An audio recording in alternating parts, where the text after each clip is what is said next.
지금 시간이 2020년 12월 20일 일요일 오후 9시입니다. 어, 이제 올해도 지금 일주일 더 남은 거죠? 이 다음 주 빼고. 잠깐만요.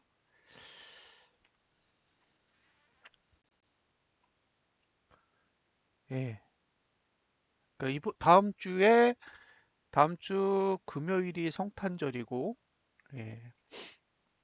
그다음에 그 다음 주가 이제 마지막 주인데, 그 다음 주는 31일 날이 아마 그 증시는 쉴 거예요. 그래서 다음 주에 4일, 그 다음 주에 3일 이렇게 남아 있네요. 올해 7일 남았습니다. 7일.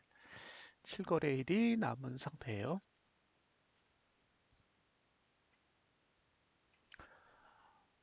어, 오늘 확인된 뉴스 중에 그 부양책 그거 협의된 것 같던데요. 합의됐다라고 예, 뜬 것 같습니다.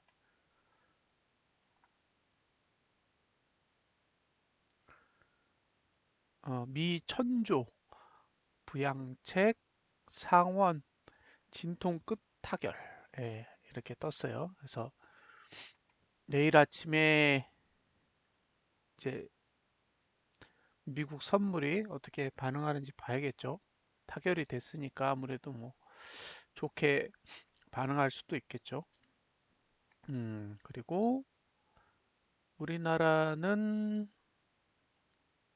코로나 확진자 수가 계속 1000명을 상회하고 있고 일주일 평균 800에서 1000명 이상이면 3단계로 상향하는 것으로 일단 지침은 나와 있는데 안 할 것 같죠. 그래서 일단 국내 코로나 환자 수 때문에 발생하는 일은 뭐 아직까지는 그다지 큰 영향을 미치지 않을 것 같고요. 그러면 이제 다우 지수에서 요 부양책 1조 달러짜리 9천억 불인가 그런 것 같아요. 9천억 불짜리 타결 소식이 어떻게 영향을 미치느냐를 봐야겠죠. 아마 미국 선물이 난리치면 우리도 난리칠 가능성이 높겠죠. 일단 보겠습니다.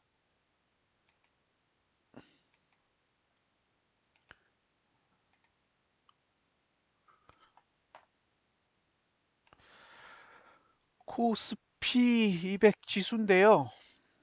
뭐 월봉은 계속 양봉을 유지하고 있어요.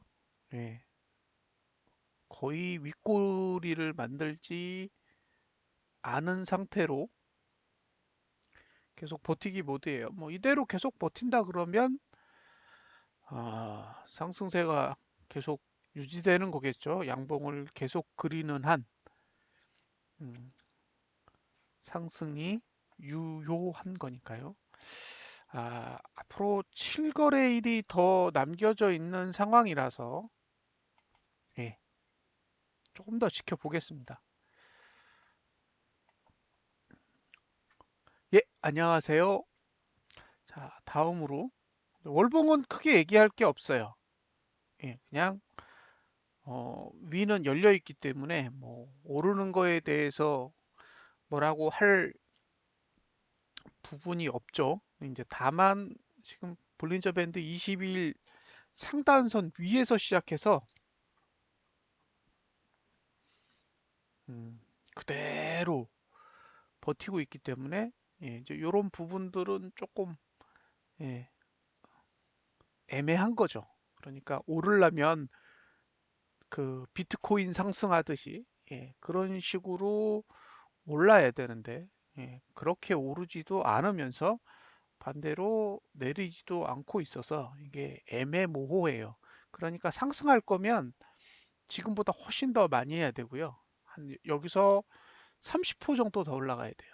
예, 만약에 상승세를 유지하고 싶다면 예, 그 정도 이상의 상승이 필요한 상태인데 뭐 그렇게 올라가지도 않으면서 그렇다고 이격을 해소하고 있지도 않기 때문에 이게 그말 그대로 그냥 애매모호한 겁니다. 지금 상황이.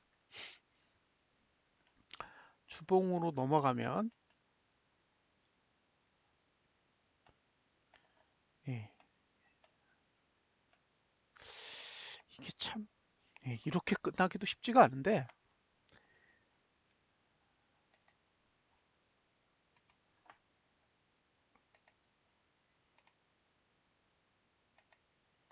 예, 이게 상단선이고 이게 하단선이고 요게 20일 상단선이잖아요. 이렇게 요게 20일 상단선이고 예, 요게 상단선, 요게 하단선인데 상단선까지는 가지도 않고 하단선 밑에서 그냥 끝내버렸어요. 이게 좀 조금 애매한 흐름이에요. 이렇게 되는 게 아예 내릴 거면 확 쏟아 내리든가 아니면 상단선까지 올라가든가 해야 되는데 그냥 하단선 밑에서만 움직이다가 그대로 마감을 해버렸어요. 그래서 이렇게 되면 이제 다음 주에 어떤 모양새가 만들어지느냐 예, 이런 식으로 만들어집니다.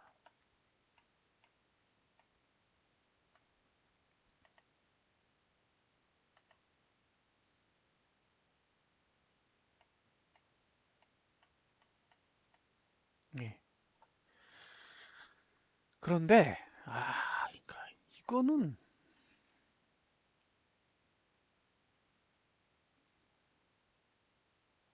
이게 진짜 골 때리는 흐름이에요. 이게 예,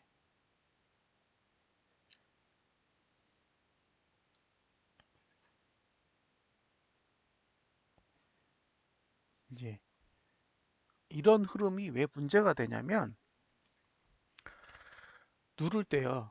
누를 때 그러니까 보조 지표를 싹 다 걷어내고 봉만 보면 이게 너무 작아요. 봉이 너무 작다고요. 봉이 너무 작아서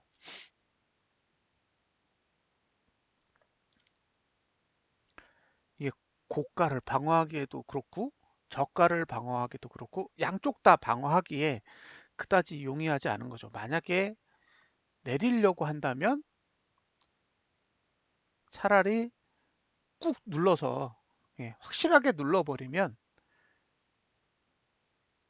저가는 깰 수 있다라는 그런 예, 믿음이 좀 생긴단 말이에요. 예를 들면 그냥 봉을 이제 이런 식으로 눌러버리는 거죠. 이런 식으로. 음, 이런 식으로 눌러버리면 이렇게 되는 음봉이 나오면 이거는 확실하게 누를 수 있겠구나라는 생각이 드는데 지금과 같은 봉은 음봉이긴 하지만 예, 감아 올렸단 말이에요. 막판에 금요일 날. 그래서 이런 유형의 봉은 너무 애매한 거예요.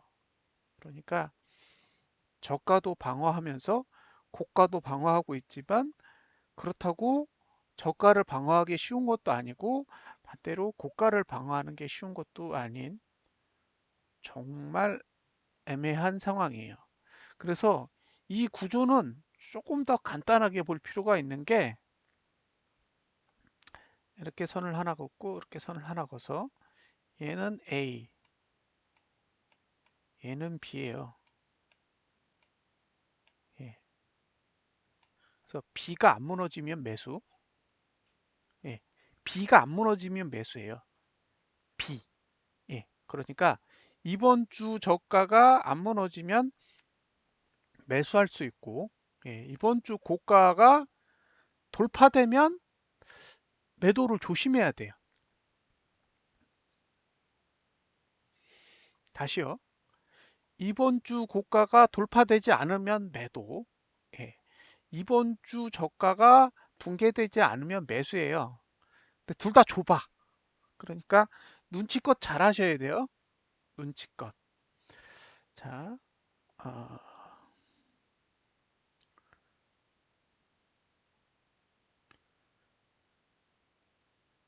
고가는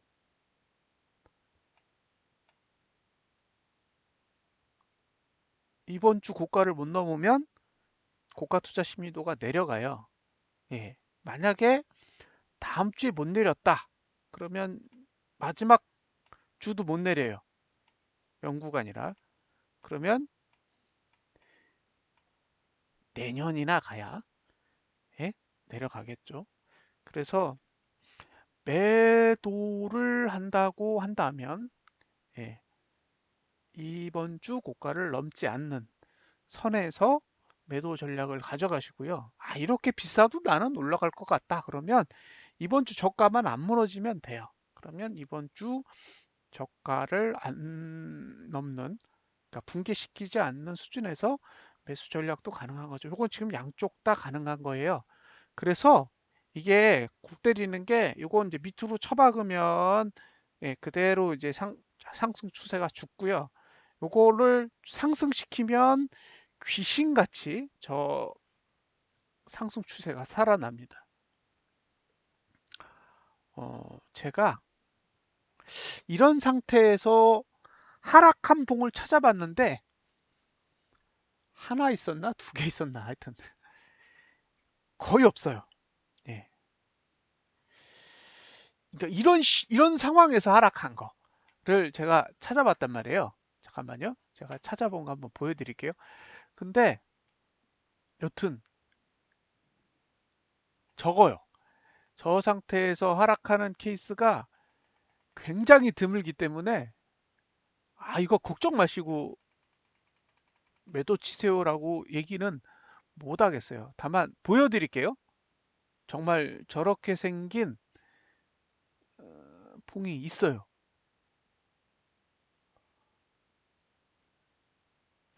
잠깐만요. 잠깐만 기다려 주세요.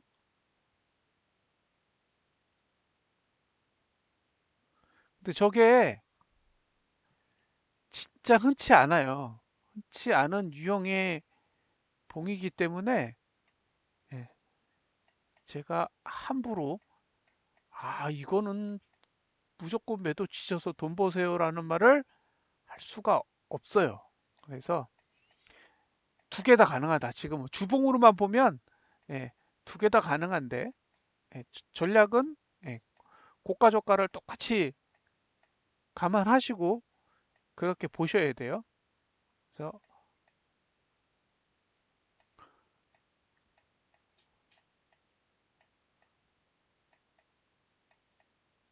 잠깐만요. 어디 갔지? 근데 매수만 가능한 게 아니라 매도도 가능해요. 이제 두 개가 서로 동등한 상태가 된 거예요. 매수도 가능하고 매도도 가능하고. 근데 다음 주 이제 내일이면 다음 주가 되는데 오늘 주말에 어쨌든 호재를 하나 띄워놓은 셈이잖아요. 그래서 어, 시초가에 의해서 영향을 많이 받을 거예요. 만약에 갭상승을 했다 그러면 네, 상승이 훨씬 더 유리하겠죠. 갭하락을 하면 하락에 유리한 거고.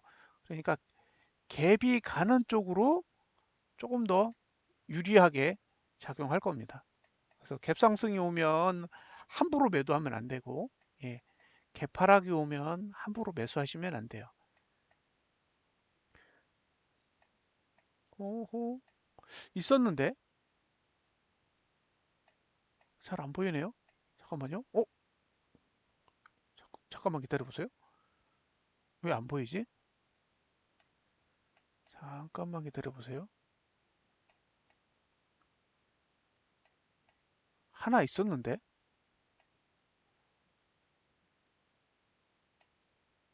하나가 있었어요. 진짜 똑같이 생긴 봉이 있어요.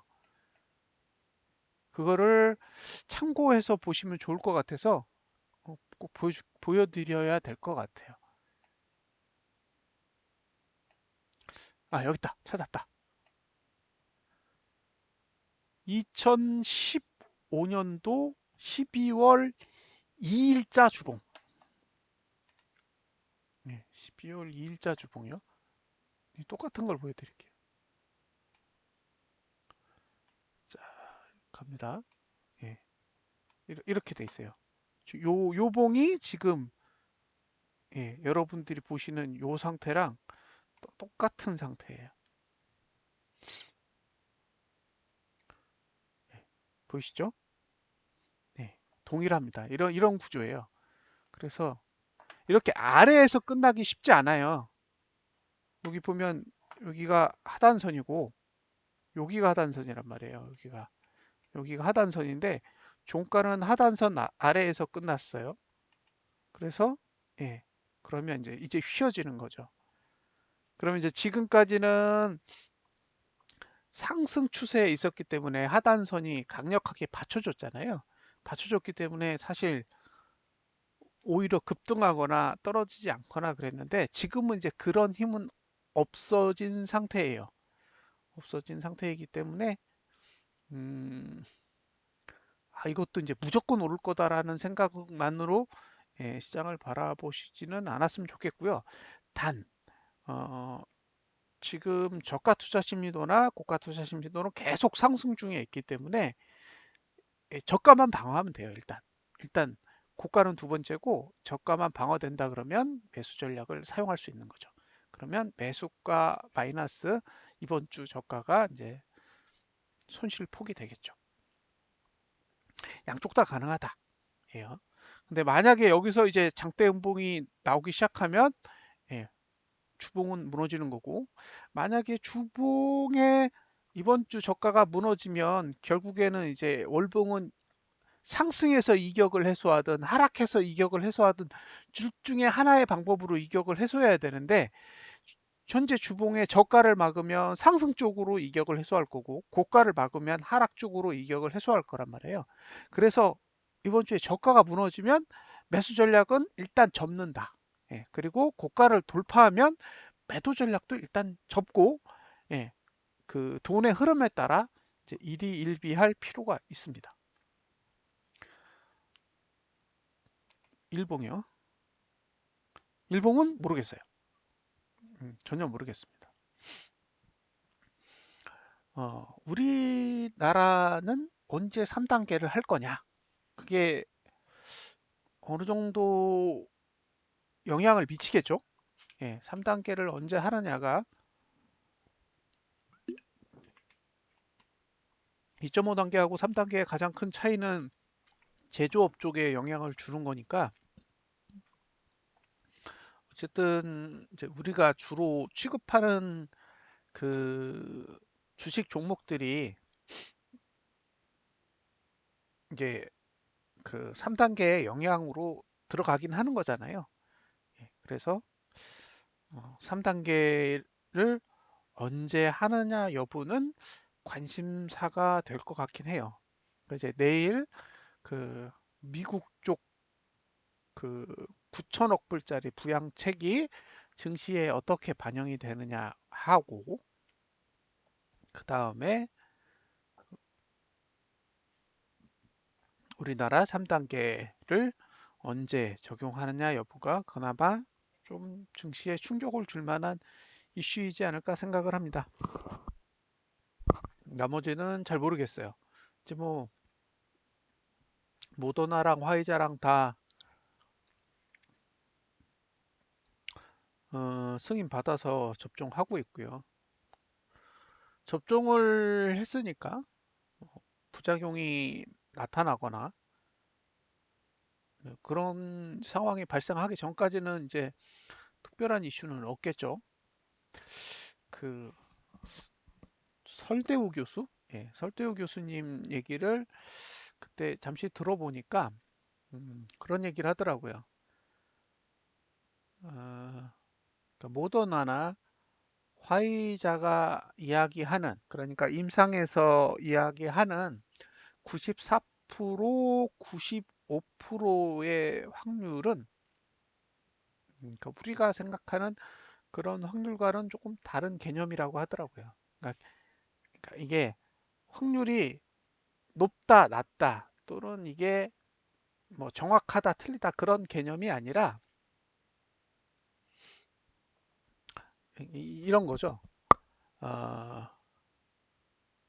500명이 주사를 맞았어요.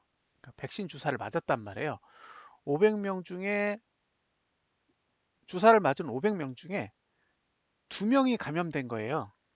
2명이. 그러면 이제 백신을 맞은 500명 중에 2명이 감염이 됐기 때문에 확률로 보면 엄청 낮은 거잖아요. 엄청 낮다는 거예요. 그러니까 498명은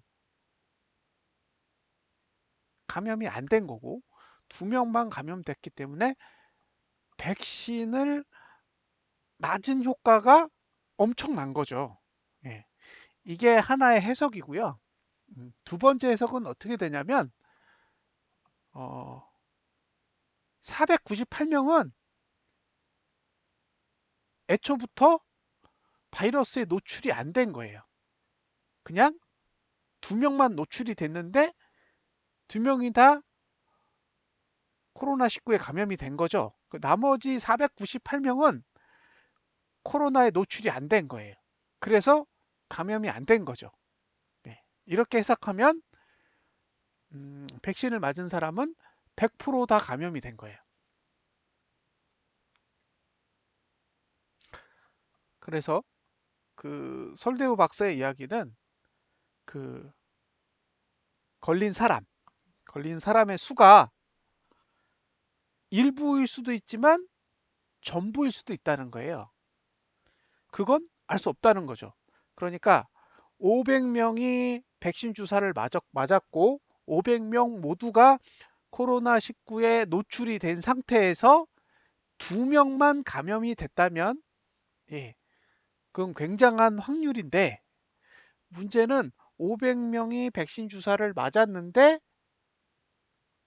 2명만 노출이 돼서 2명이 모두 감염된 거라면 이거는 높은 확률이 아니라는 거예요. 근데 그거는 알 수가 없대요. 실제로 바이러스에 노출이 돼서 그렇게 된 건지 아니면 바이러스에 노출이 안 돼서 그렇게 된 건지는 알 수 없다는 거죠. 그러니까 이제 백신과 관련돼서 앞으로 지켜볼 두 가지 사항은 부작용. 하나는 정말 백신을 맞으면 코로나에 안 걸리느냐. 이 두 가지 데이터에 대한 이제 어쨌든 유의미한 결론이 나오면 그로 인해 영향을 받겠죠. 예를 들면 정말로 유의미하게 방역이 되는 거다라는 식으로 결론이 나면 이제 앞으로 코로나 종식, 그죠? 종식에 대한 어떤 기대치들이 이제 계속 증가하게 되겠죠, 상대적으로. 근데 그게 아니라 백신을 맞아도 감염이 된다. 그리고 그 확률이 우리가 생각했던 그 예방률인 94%가 아니라 그보다 현저히 만약에 낮게 나온다면 지금까지 이제 기대했던 부분들이 어느 정도 감소되지 않을까. 예, 그런 걸 좀 지켜봐야 될 것 같긴 해요. 어, 잠시 보여드릴 자료가 있는데 잠깐만 기다려 보세요.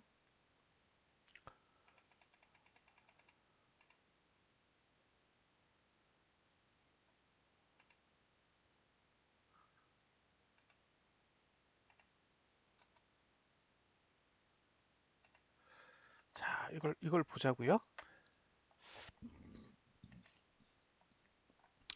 이건 12월 달 들어서 어, 코스피 거래 어, 전에 뭐가 있었냐면요. 이거 이제 외국에서 의사로 일하시는 분 같아요. 그러니까 제 의견이 아닙니다. 의학적으로는 제 의견이 있을 수가 없어요. 저는 의료인이 아니기 때문에 예, 제 의견은 없어요. 근데 그 분이 그 그 코로나에 대해서 이야기를 할 때 이 코로나 구조가 있잖아요.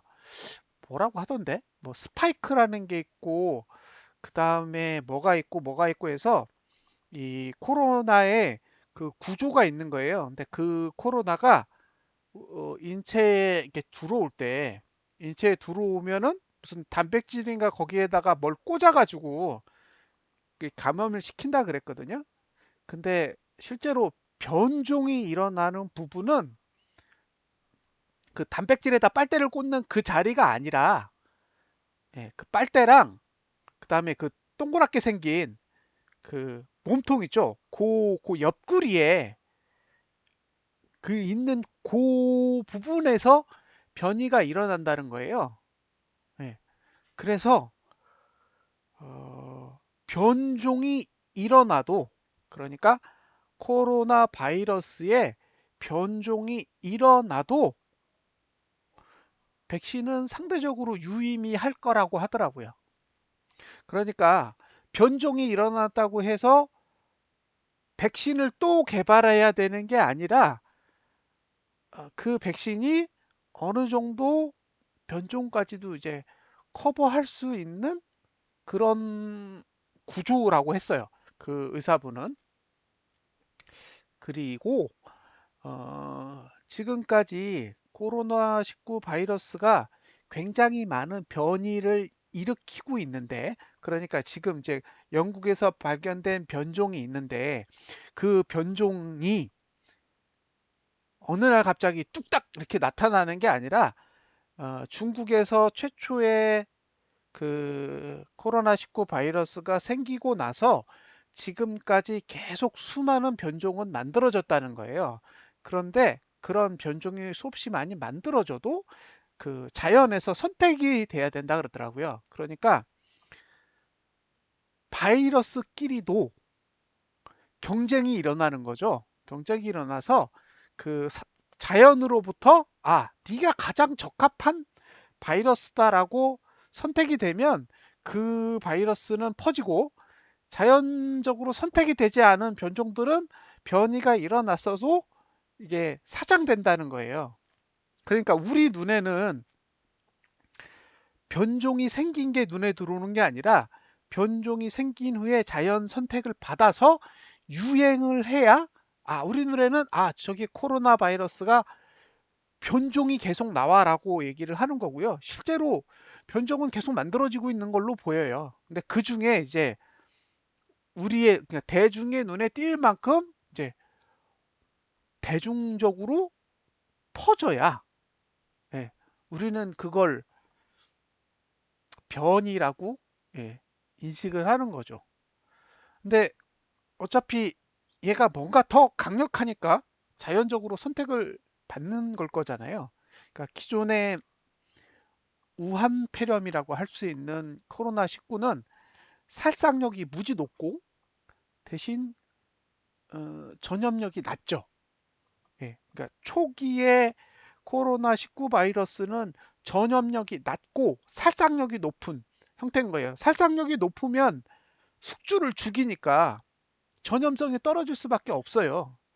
그런데 이제 유럽이나 미국에서 유행한 코로나19 바이러스는 살상력을 떨어뜨리고 대신 안 죽으니까 계속 감염시키는 거잖아요. 그래서 전염력이 엄청나게 높아졌단 말이에요. 그래서 영국에서 나온 변종도 전염력이 더 높아진 걸로 들었거든요. 그래서 이제 우리는 살상력이 떨어지기 때문에 이거 뭐 코로나19 바이러스 별거 아니네 이렇게 생각할 수가 있는데 살상력이 높으면 금세 사장돼요, 바이러스가.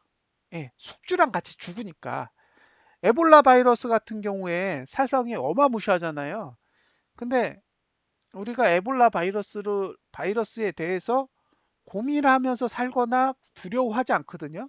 왜냐면 예, 죽으니까 숙주가 죽음으로 인해서 그 확산이 다 차단되는 거죠. 근데 지금은 덜 죽이고 많이 확산시키니까 이걸 방역하는 주체의 입장에선 정말 미칠 노릇이죠. 예, 감염되는 사람이 많으면 어쨌든 살상력이 떨어져도 상대적으로 사망률이 떨어진다고 해도 감염된 사람이 많으면 비슷한 효과가 날 테니까요. 어, 미국 그 3월 달? 3월 달에 확진자 나왔을 때 사망자가 한 2,900명 정도? 그 정도가 맥스였거든요. 근데 지금 3,000명 넘어요. 그러니까 미국에서 지금 하루에 죽는 사람이 최대치가 3,000명도 넘게 나옵니다. 그러니까 살상력이 떨어졌지만 살상력이 떨어졌다고 해서 죽는 사람이 줄어든 건 아닌 거죠. 오히려 확진자를 엄청나게 늘려서 사망자는 별반 차이가 없는 거예요. 근데 확진자가 늘면 늘수록 이 의료 시스템에서 커버해야 되는 그게 많아지잖아요. 이제 그런 게 문제가 되겠죠. 아무래도 미국은 4일에 100만 명이 나오니까요. 뭐 이제 상상할 수 없는 수치예요. 제 머릿속에는 아니 4일에 100만 명이 나와요. 우리나라에서 100만 명이 넘는 도시가 몇 개나 있을까요? 10개 될까요? 서울, 인천, 수원, 대전, 광주, 울산, 그다음에 마산, 지금 창원이죠. 그다음에 부산, 대구 한 10개 정도 될 것 같아요. 부천, 성남 10개, 11개 정도. 그러니까 우리나라에 있는 그런 메이저급 도시의 규모가 4일이면 확진자로 다 채워진다는 얘기잖아요. 참 개인적으로 미국이라는 나라는 진짜 대단한 나라 같아요. 예. 4일에 100만 명의 환자가 쏟아져 나오는데 그러면 뭐 확률이 엄청 낮다고 해도 10%만 병원에 가야 한다고 해도 10만 명이잖아요. 그러면 4일에 10만 명의 환자가 쏟아져 나온다는 건데 그게 정말 이렇게 물리적으로 생각했을 때 상식적으로 납득이 가는 건지 잘 모르겠어요. 지금 우리나라는 하루 1,000명 좀 넘었잖아요. 고작 1,000명 수준인데도 지금 난리잖아요. 뭐 병상이 없느니, 뭐 부족하느니, 이런 얘기들이 나오는데, 예, 하루에 20 몇만 명을 찍으면 그게 어떤 세상인지 잘 모르겠어요. 국내 같은 경우에 지금 3단계가 하루 800명에서 1,000명 사이인데, 지금 제가 아는 것만 한 4일 동안 거의 1,000명 넘게 나왔거든요. 4일 연속? 그러면 일주일 따져도 지금 800명은 넘은 상태인 것 같고요. 예. 이렇게 될 줄, 이렇게 될 줄 몰랐던 것 같아요. 그러니까 이게 정책을 위반하는 사람들이 이 정도의 상황이 올 거라고 제대로 계획하지 않고 그냥 머릿속으로 계산한 거를 대충 기준으로 잡아 놓다 보니까 예, 정작 현실이 됐는데 현실을 부정하고 있는 상태예요. 그래서 이게 그러니까 이게 국민들이 해달라는 것도 아니고 국가 스스로 정부 스스로 기준을 만들어서 국민들에게 고지를 했는데 정작 그 기준이 되니까 정부에서 국민들한테 다른 소리를 하고 있는 상황이라 뭐 뭐라고 이걸 받아들여야 될지 잘 모르겠어요. 사실 개인적으로 2.5단계를 유지하게 되면 사실 자영업 하시는 분들은 죽을 맛이겠죠. 예. 이대로 2.5단계를 계속 유지한다고 하면 자영업 하시는 분들 특히 오프라인 기반의 자영업 하시는 분들은 진짜 힘드실 거예요. 뭐 수입은 없어. 임대료는 내야 돼. 그다음에 고용된 강사분들이라든가 직원분들 급여도 줘야 돼요. 그러면 매출은 없어. 임대료 내야 돼. 급여 줘야 돼. 그러면 그냥 적자죠. 근데 이미 지금 1000명이 넘었기 때문에 이 1000명이 넘은 일원이 다시 100명대 밑으로 내려가려면 정말 잘한다고 해도 최소한 1.5개월 정도는 걸릴 것 같아요. 지금 단계에서 이게 고점이라고 한다고 해도 1.5개월. 아무리 빨라야 한 달. 그러니까 지금까지 우리가 3월 달, 4월 달 겪은 거하고 8월 달에 겪은 거를 이제 두 가지를 통해서 보면 다시 그런 안정적인 수치까지 떨어지는데 1개월 이상 걸렸어요. 그러면 올해는 끝난 거죠. 지금이 12월 20일이니까 아무리 빨라야 1월 20일까지는 이 상태에서 크게 벗어날 수 없는 거죠. 그러면 지금 2.5 단계를 계속 유지해도 빨라야 1월 말 정도 돼야 이게 안정권으로 들어갈 수 있을 텐데, 그러면 죽을 맛이겠죠. 한 달 동안 계속 이 단계를 유지하면 예, 이 자영업 하시는 분들은 거의 답이 없을 거예요. 근데 지금 이게 500에서 그 50명 아래로 100명 아래로 떨어뜨리는 것도 힘든데 지금은 1000명까지 갔잖아요. 그리고 그 최근에 무증상 감염자들, 그러니까 정부가 그 확진자를 추적해 가지고 어 감염 여부를 판단하는 게 아니라 그냥 본인들이 와서 예, 그냥 검사를 받는 거예요. 그런데도 이제 나오는 거죠. 코로나 확진자가. 그래서 지금 상태는 거의 무증상 감염자도 상당 부분 퍼져 있는 상황이 아닌가 싶어요. 그게 문제겠죠. 그러니까 이게 살상력이 떨어지다 보니까 이 코로나 확진자를 보는 시각이 그렇게 막 공포스럽거나 이제 그런 건 아닌데, 문제는 그 무증상 감염자들이 실질적으로 피해를 받을 수 있는 그런 사람들에게 전염이 되는 경우가 문제가 되겠죠. 최근에 사망자 수가 조금씩 늘고 있잖아요. 이제 그런 영향도 어, 존재하는 것 같긴 합니다. 어쨌든 뭐 코로나19 확진자가 막 기하급수적으로 는다고 해서 뭐 기업의 매출이 순식간에 줄거나 그러지는 않을 테니까요. 결국에는 어, 뭔가 정부에서 어, 정책을 내놓을 때 영향을 받는 거니까 예, 그게 언제 실행이 될 거냐. 근데 언젠가는 오지 않겠느냐라는 생각이 드는 거죠. 지금 상태에서 이대로 내버려 두면 확진자가 감소한다 라기보다는 이대로 내버려 두면 최소한 유지는 하지 않을까 싶어요. 감소는 두 번째고 유지되지 않을까. 그러면 이 1000명대의 확진자 수를 계속 유지하면 그 사이에 엄청나게 감염이 또 일어날 거란 말이에요. 그러면 이제 여기서 못 줄이면 한 단계 더 올라가는 상황이 발생하겠죠.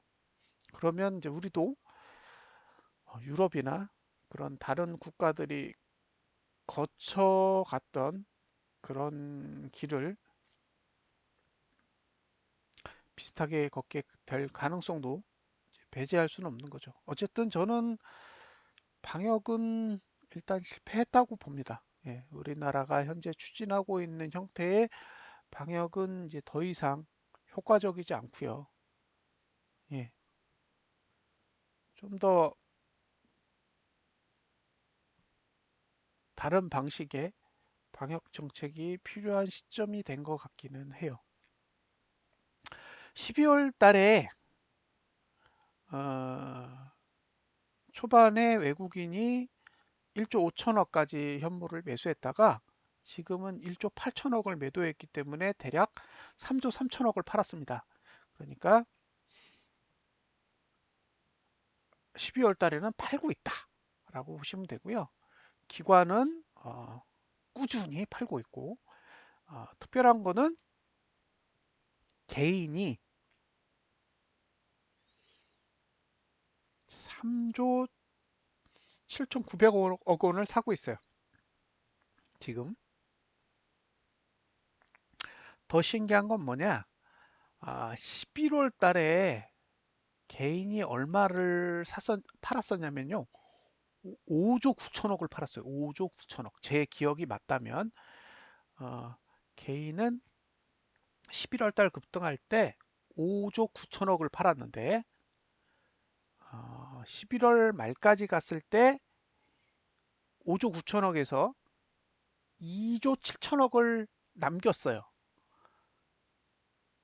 그래서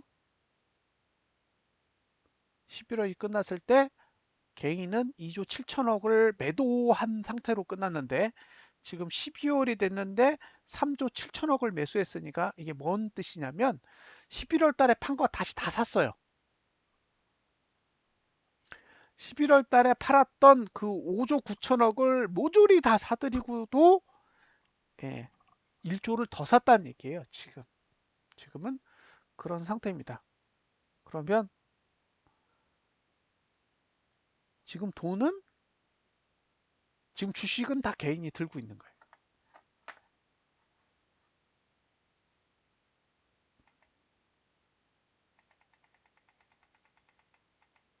자, 네. 지금 개인은 얼마 들고 있냐면 47조 6천억 원을 들고 있습니다.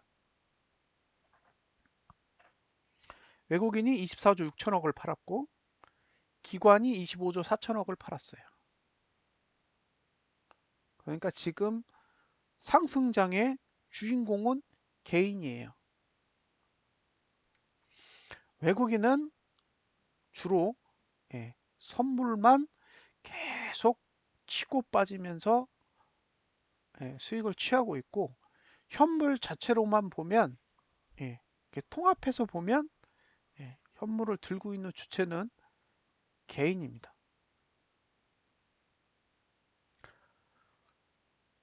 그러니까 지금 1년이에요. 1년 동안 저렇게 매도만 하기도 쉽지가 않을 거란 말이에요. 그러니까 저는 이런 유형을 본 적이 없어요. 솔직히. 이런 유형은 본 적이 없습니다. 개인이 이렇게 주구장창 사고 있는데 이렇게 사서 대세 상승이 올 정도로 길게 상승한 건 본 적이 없어요. 저는 그렇습니다. 근데 진짜 많이 올랐잖아요. 그래서 머리가 아파요. 어떻게 이렇게 놓고 오르지? 예, 역사가 바뀌거나 아니면 역사가 반복되겠죠.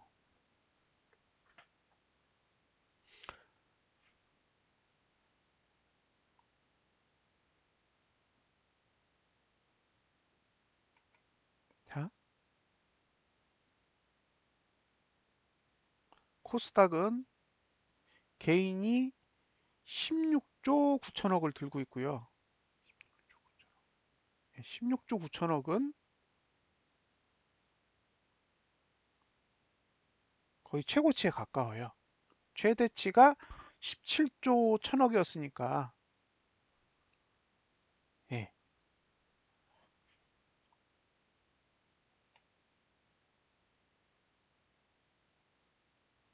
코스닥에서 외국인은 그다지 파괴력이 없죠.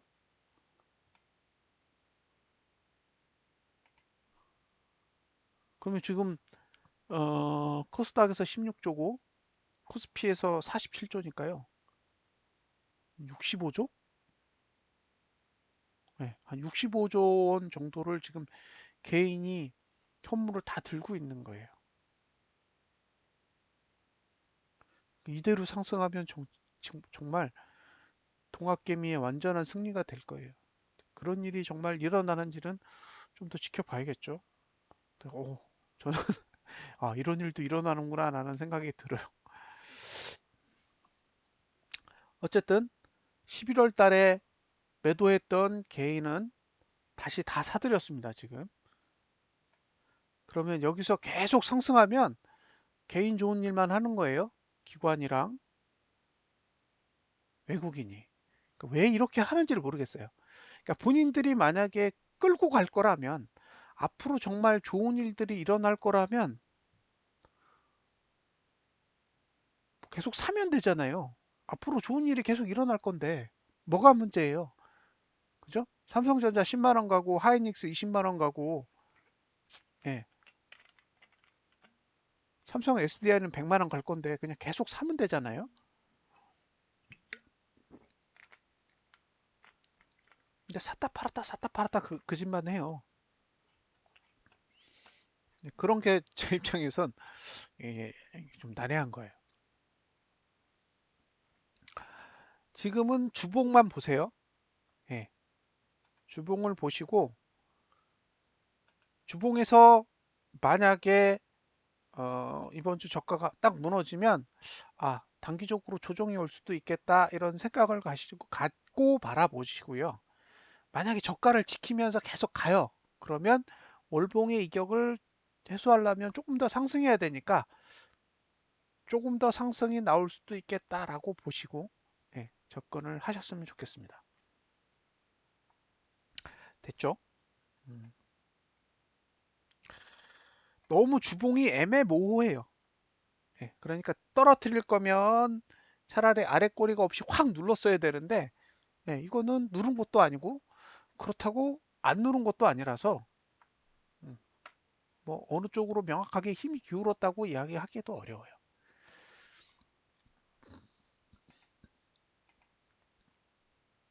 예. 자, 똑같은 상황을 가지고 있는 암호화폐를 보자고요. 예, 이건 암호화폐입니다. 네, 암호화폐의 경우에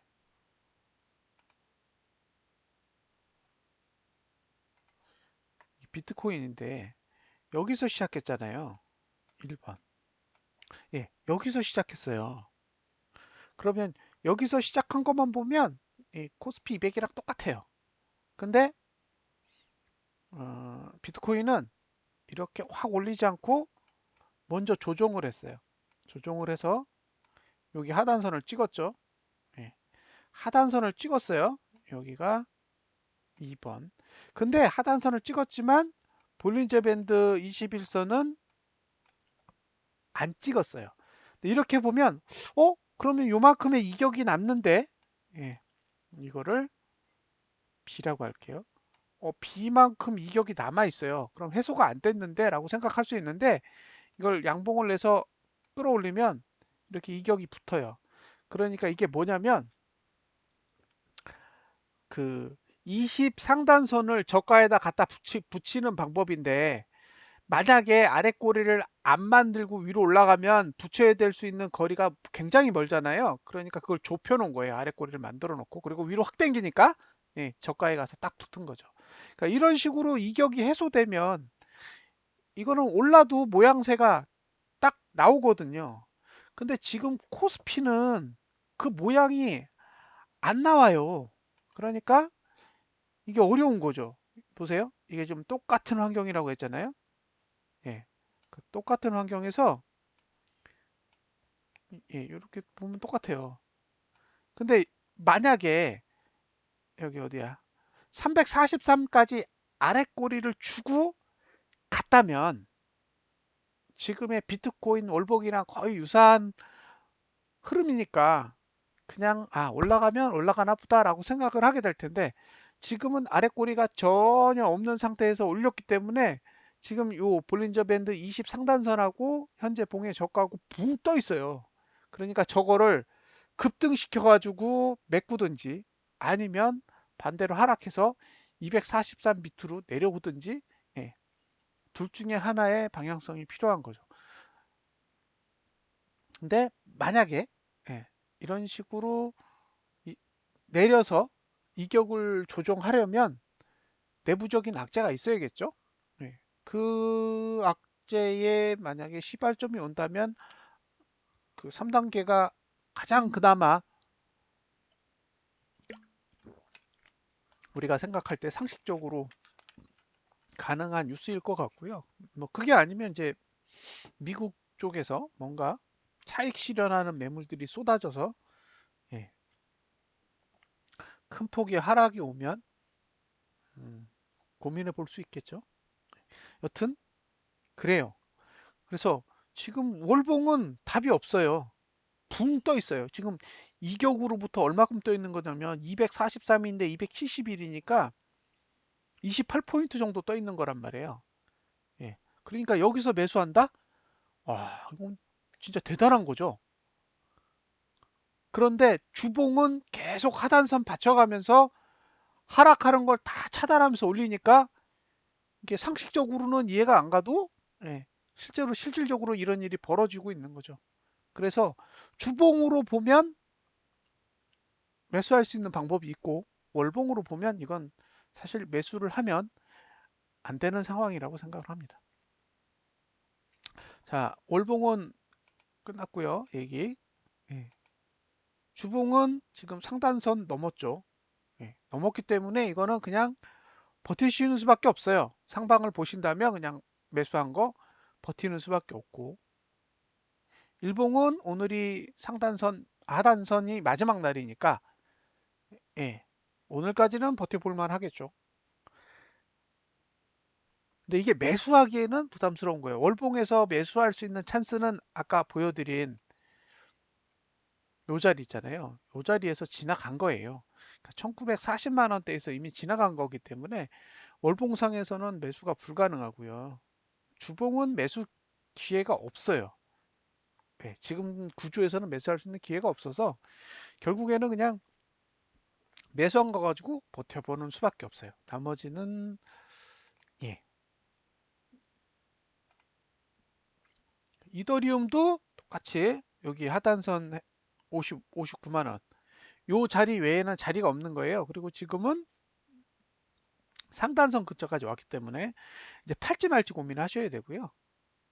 예. 지금 주봉도 67만 원 이상은 상단선 위기 때문에 더 올라가면 좋은 거지만 여기서 매수를 한다는 거는 조금 부담스럽고 여기도 동일하게 오늘이 마지막 날입니다. 예, 상승 추세의 마지막 날이라 지금 월봉이랑 주봉을 보면 거의 미친 가격까지 가 있는데 일봉의 상단선을 타고 상승 추세를 타고 가면서 지금 버티고 있는 거예요. 근데 일봉이 무너지면 쉽지 않겠죠. 그래서 일봉의 상승세가 아직 살아 있으니 홀딩은 해볼 만하다. 근데 신규 매수하기에는 지금 자리가 그다지 쉬운 자리는 아닌 것 같습니다. 다시 또 마지막으로 리플을 보면 리플도 여기가 이격이 560원이 이격 자리잖아요. 요 밑으로만 매수가 가능한 거죠. 예, 요 밑으로. 그러니까 560원 위로는 어차피 매수 자리가 아니니까 홀딩을 하시든지 청산을 하시든지 결정을 하셔야 되고요. 주봉으로 보면 여기 505원. 예. 요 505원 밑에만 매수고 그 위는 보유를 하시든지 청산을 하시든지 자유로운 상태라고 보입니다. 자, 일봉도 여기가 꽉 끼어 있어요. 그러니까 일봉은 오늘까지는 홀딩은 해볼 만하다. 근데 신규 매수하기에는 일단 월봉이 너무 황당한 자리까지 와 있기 때문에 예, 일봉으로 매수 전략 가져가기에는 좀 아쉽다라고 보여집니다. 그래서 그 암호화폐도 전체적으로 보면 어쨌든 어, 월봉이 모양새가 조금씩 좋아지고 있잖아요. 예, 다만 이제 가격적인 부담을 느낄 만큼의 위치에 와 있기 때문에 예, 더 갈 것 같으시면 보유를 하시고 아니면 그냥 차익 실현을 하시고 네, 여기서 신규 매수로 엄청난 돈을 벌겠다라고 접근하시기엔 예, 지금 자리 자체는 상당한 부담을 느낄 수 있는 위치까지 왔으니까 그런 부분에 대해서는 유의를 좀 하셔야 될 것 같습니다. 자, 오늘은 여기까지 방송을 하고요. 아,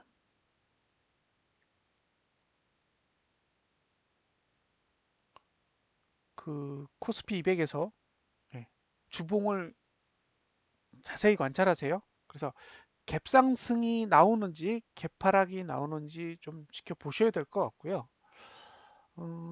다우의 지금 상황으로만 보면 어쨌든 부양책이 통과됐으니까 상승 쪽으로 한번 더 쇼를 하지 않을까 싶긴 한데, 어쨌든 돈의 흐름을 잘 보세요. 만약에 개인이 달라붙으면 조금 더 부정적으로 보셔야 될 것 같아요. 지금 개인이 이미 12월 달 들어서 3조 7천억을 매수한 상태이기 때문에 여기서 현물을 더 매수한다는 거는 오르긴 해도 11월만큼의 그런 좋은 결과를 낼 수 있을지는 약간 의문이에요. 예, 이거를 제가 계산을 해봤는데,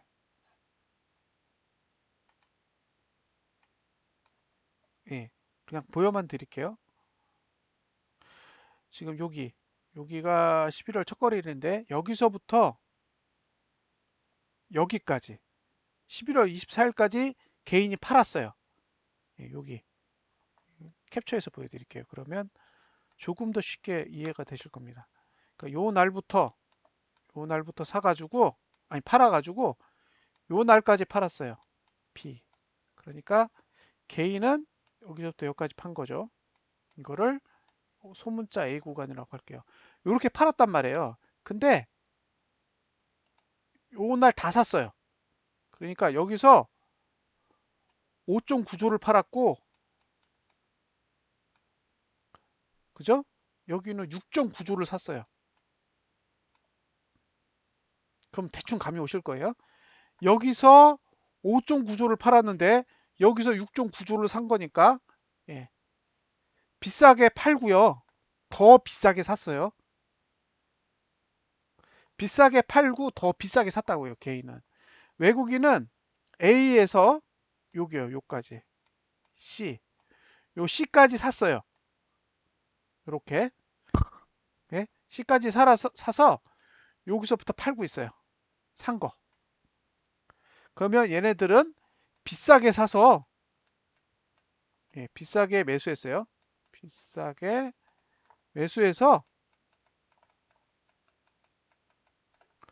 더 비싸게 매도해요.